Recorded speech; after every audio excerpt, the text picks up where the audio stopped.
सभी को नमस्कार।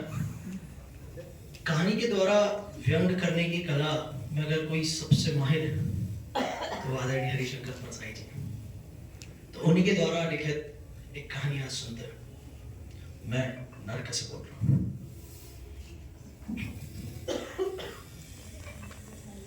हे पत्थर पूजने वालों, तुम्हें जिंदा आदमी की बात सुनने का अभ्यास नहीं, इसलिए मैं मर कर बोल रहा हूं। जीवित अवस्था में तुम जिसकी ओर आंख उठाकर नहीं देखते, उसकी सड़ी लाश के पीछे जुलूस बनाकर चलते हो। अरे तुम जीवन का सत्कार, जीवन का तिरस्कार और मरण का सत्कार करते हो, इसलिए मैं मर कर बोल रहा हूं। पर मुझे क्या पड़ी थी कि जिंदगी भर बेजुबान रहकर यहां नर्क के कोने से बोलता। पर एक बात मुझे ऐसी पता पड़ी कि तुम्हारे यहां के लोक में एक मंत्री ने कहा कि मेरी मृत्यु भूख से नहीं हुई, मैंने आत्महत्या कर ली। मारा जाऊं और खुद ही अपनी मौत का जिम्मेदार ठहराया जाऊं। भूख भूख करता मरूं और भूख को मेरे मरने का श्रेय न मिले। अन्न अन्न की पुकार करता मर जाऊं और अन्न का मेरे मरने के कारण में नाम भी ना है। खैर, ये सब तो मैं बर्दाश्त कर लेता हूं, लेकिन एक बात मुझे और पता पड़ी जो यहाँ के इस लोक में घट गई। दरअसल हुआ ये कि स्वर्ग और नर्क को जो दीवार अलग करती है, उसकी सेंध में से आज सवेरे मेरे कुत्ते ने मुझे देखा और कुरकुर करके प्यार जताने लगा। मेरा कुत्ता बड़ा प्यारा कुत्ता, युधिष्ठिर के कुत्ते से अधिक, ऐसा कि हमेशा मेरे साथ रहा। मेरी बीवी जब किसी अमीर के साथ भाग गई थी, तब से मेरा संगी रहा, और ऐसा कि मरा भी साथ में। बगल वाले सेठ तो इसे पालना चाहता था, वो सेठानी भी इसे बहुत प्यार करती थी, मगर मुझे छोड़कर गया नहीं। तो मैं सुखी था, खुशी था कि स्वर्ग में आनंद से। पर मेरे साथ किए गए अन्याय को तो नहीं भुलाया जा सकता ना। और ये कोई तुम्हारा मृत्यु लोक तो है नहीं जहां फरियाद ही ना सुनी जाए, जहां पर लाल फीताशाही के कारण आग लगने के साल भर बाद ऑर्डर आए। भाई यहां तो फरियाद तुरंत सुनी जाती है।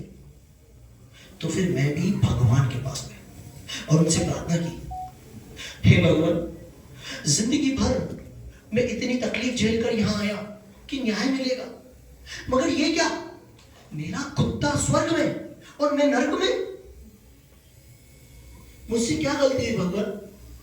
जिंदगी भर मैंने कुछ गलत नहीं किया, भूख से मर गया पर चोरी नहीं की, कभी किसी का बुरा नहीं किया।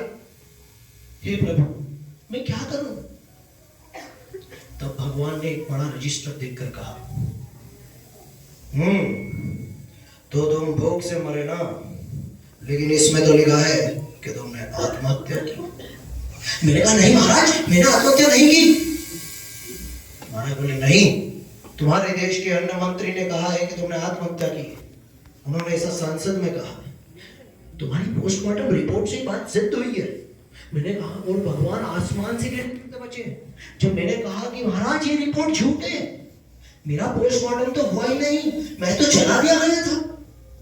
और मेरे मरने के 10 दिन बाद संसद में प्रश्नोत्तर हुए, तो क्या मेरी राख का पोस्टमार्टम हुआ? फिर मैंने उन्हें पूरा हाल सुनाया। लो तुम भी सुनो। तो तुम नहीं जानते मैं कहां जिया, कहां रहा, कहां मरा। मैं ऐसे जिया कि मैं रोज मृत्यु को टालता जाता था। वास्तव में तो जन्म के सिर्फ एक क्षण ही जीवित रहा और उसके बाद मेरी मौत शुरू हो गई। ऐसा जी। तो बाजार की उस बड़ी इमारत को जानते हो ना, उसी के पीछे दीवार के एक साइड में पखाना साफ करने का दरवाजा है और दूसरी ओर दीवार के मेरी छपरी। उस इमारत का मालिक पखाना और बड़ा करना चाहता था और मेरी छपरी तोड़ना चाहता था। अगर मैं मरना चाहता तो गरीब की झोपड़ी पर अमीर के पखाने की विजय अपनी आंखों से देखता। मेरे आसपास अन्न ही अन्न था, पर मैं भूखा था।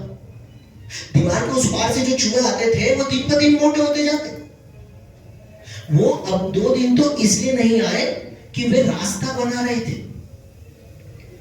मैं फिर भी भूखा रहा, बेकार था। अन्न 10 रुपए सैर था, इससे तो मेरे लिए मौत सस्ती थी। वो भी आई जिस दिन मरा उस दिन बड़ी इमारत के मालिक के लड़के की शादी थी,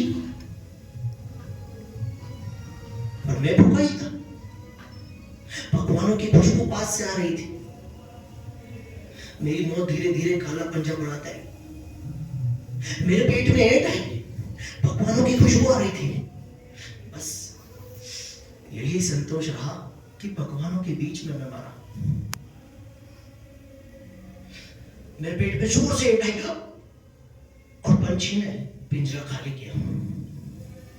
मेरी मौत की थोड़ी देर पहले मेरा कुत्ता बरबस दीवार के पास चला गया और खाना खा गया, सारे पकवान खा गया। वहां के मालिक ने उसे जोर से डंडा मारा। वो चिल्लाता हुआ कर कर कर कर करके मेरे पास आ पड़ा। वो चीखता रहा, मेरी भी मौत आ रही थी, लेकिन मुझे उस जानवर के सामने चीखने में लज्जा आई। उसने भी अपने प्राण त्याग दिए। कुत्ते दोनों मरे, एक साथ मरे। फर्क सिर्फ इतना था कि वो खाकर मरा और मैं बिना खाए। ऐसा हुआ, और जब यहां आया तो मुझे कोई ज्यादा तकलीफ नहीं हुई या दुख हुआ कि मैं नरक में भेज दिया गया, क्योंकि मैं जहां रहता था वो जगह भी इससे कोई कम खराब नहीं थी। पर मैं क्या करता, ये बात और ये पूरी कहानी भगवान ने सुनी। फिर उन्होंने कहा, तो तुम भूख से मरे, मगर फिर भी तुम्हें नरक मिलेगा और तुम्हारा कुत्ता स्वर्ग में रहेगा, और तुम्हारे पास का जो कमरा खाली है वो झूठे मंत्र के लिए खाली रहेगा। मैंने पैर पकड़ लिए कि महाराज ये कैसा न्याय है? वे बोले, मूर्ख कायर, तुम आदमी कहलाने के लायक भी नहीं है। तुझसे अच्छा तो तेरा कुत्ता है जो दीवार लांघकर खा तो गया। तू दीवार लांघ नहीं सकता था, दीवार तोड़ नहीं सकता था। मैंने कहा, भगवान कैसे तोड़ता? दीवार तोड़ना पाप ना होता, मैं कैसे लांघता? तब भगवान ने क्रोध में कहा, मूर्ख व्यक्ति, क्या दीवारें मेरी बनाई हुई हैं? तमाम दीवारें आदमी की बनाई हुई है, और तू उन्हें तोड़ने में पाप पुण्य देखता है, मूर्ख। तो उससे अच्छा तो तेरा कुत्ता है, वो दीवार लांघ गया, खाया और डंडे की मार से मरकर यहां आया, और तू अकर्मण्य बुज़दिल, मैंने तुझे शक्ति दी, हाथ पैर दिए, बुद्धि दी, और तू अकर्मण्य सा बुज़दिल कीड़े सा मर गया। मनुष्यों ने मुझे बहुत निराश किया है। अब मैं कुत्ते ही कुत्ते निर्माण करने का विचार कर रहा हूं। तुम जैसे मूर्ख को, तुम जैसे पागल अकर्मण्य को क्या स्वर्ग मिलेगा या इंद्रासन? तुम नरक में रहोगे। और ऐसे मुझे नरक में भेज दिया गया। और मैं यहां इस कोने से आपसे कहना चाहता हूं कि अपने अधिकारों के लिए संघर्ष ना करके कायर की तरह मरने से अच्छा कुत्ते की तरह संघर्ष करके मरो। हे मेरे देशवासी, मेरी तरह मत मरना, मेरे कुत्ते